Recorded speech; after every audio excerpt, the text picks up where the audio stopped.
salam and hello and bonjour and all those other things, I was asked about why I converted. And I'm sure that a lot of my old high school pals who have searched me and found me on Facebook were like, what?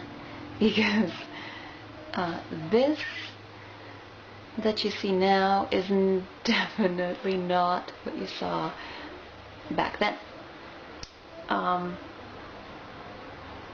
And even it's not just the covering, it's the whole that I have faith, because I was a very outspoken atheist back in the day.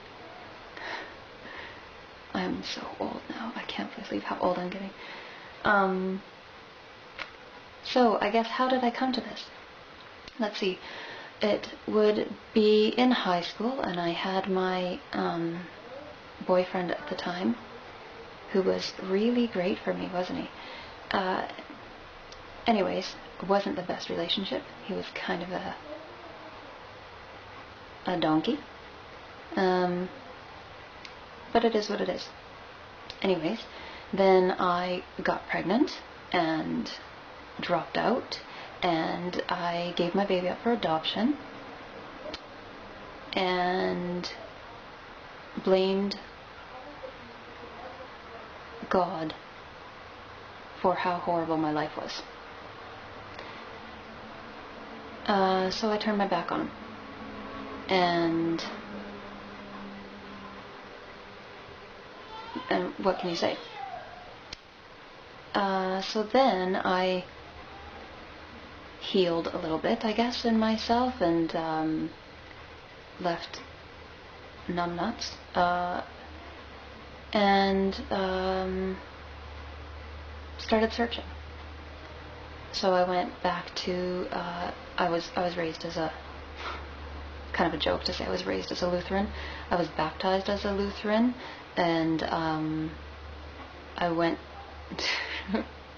I remember watching Laura Ingalls Wilder, Little House, and you know, always excited because they went to church, and I wanted to go to church, and I asked my mom once why we don't go to church, and she said, oh, I'm sorry, Mom, she said, because we're Lutheran, we only go to church for weddings and funerals. I know that that's a lie, but I believed her, and looking back on it now, it was really kind of funny. But anyways, that's what we went to church for, weddings and funerals. That was it. So I found a Lutheran church, and I went to it, and it was okay, and got the Bible and read into it, and I didn't feel it. I didn't feel what I saw these people around me feeling, and so I looked elsewhere. I went into all the isms, okay? I went into Taoism, I went to Buddhism, I went to Judaism, I searched everything, I thought, everything. I searched all kinds of faiths in all corners of the world that I could find, and nothing hit home for me. And so I gave up, and I was like, okay, that's it. If these things aren't right, and I can't find anything that is right, then that's it. There's nothing for me. There's no God. So I went back to that sort of atheism, but still searching, right? I guess that's not really an atheist if you're searching for God, but whatever. Beside the point. Then one day I was working with a born-again Christian girl. And this is nothing against born-again Christians, but she was one of those born-again Christians that was like, woo-hoo, off-the-wall kooky, okay? And she said, she was talking about it, and I am very good at doing when people are talking to me, because I really, half the time, don't care. Anyways, she was talking to me, and then she said, when I make love to my husband, I'm making love to Jesus Christ. And I was like, what?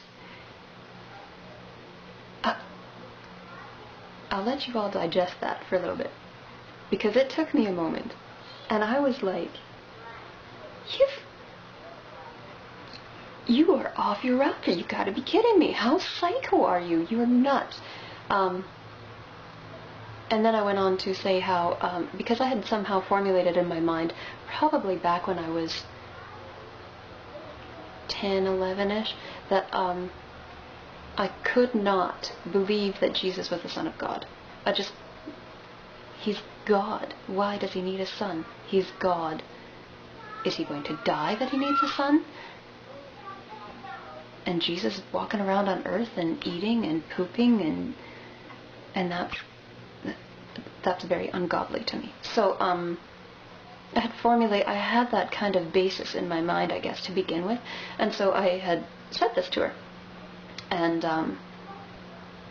she didn't like that, and so we kind of had a spat, nothing like this fight, just back and forth, right, with my somewhat atheist views against her very strong born-again Christian views. And then along came my boss, who happened to be Muslim, and split us up. But then he took me aside and he said, "You have some interesting ideas. I'm going to bring you some literature." So the next day he came back, and I don't know if he went to the mosque or whatever, but he brought some pamphlets about Islam, and I gobbled them up. I could not read them fast enough. And then he brought me back a Quran. And I read it. I didn't read the whole Quran. I read the very first, it's called the opening, Surah al-Fatiha, which is very similar to some of the things, I guess, in Christianity, right? But when you are faced with the truth, it is absolutely undeniable. And that was undeniable to me. I knew. It is literally, 6 or 7 verses? Doesn't even take up a quarter of a page. And I knew that I had found the religion that I've been searching for. And then I was scared poopless, because even back then, this was almost 13 years ago. Even back then, Islam was pretty much synonymous with terrorism. And I thought, how can I know that this is the right faith for me when, you're hearing about suicide bombers and hijackers and yada yada yada, right? But the more I studied and the more I read into it, and I certainly didn't just take the information from my boss. I have a brain. I use my brain, and I studied. The truth is the truth, no matter how many ways you try and turn it and spin it and wrap it. It is what it is, and I knew that that's what I needed to do. And I became a Muslim. And then I married my boss. But yeah, that's my story.